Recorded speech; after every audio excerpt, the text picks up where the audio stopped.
Here we are, April 22nd, 2012.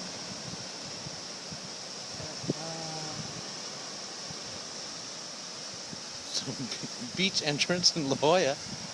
We walk down here on a Sunday, enjoying the weather. A little overcast, but not too cold. Hazel's opportunity to see the ocean. One of our weekly outings.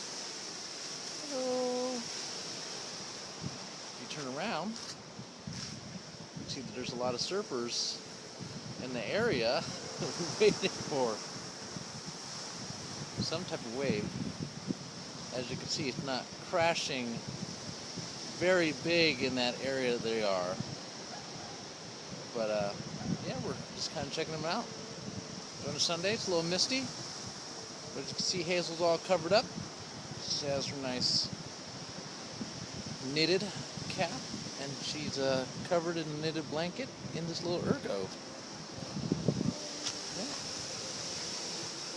There she is.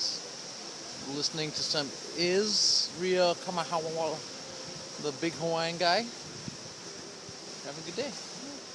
See you later. Bye-bye.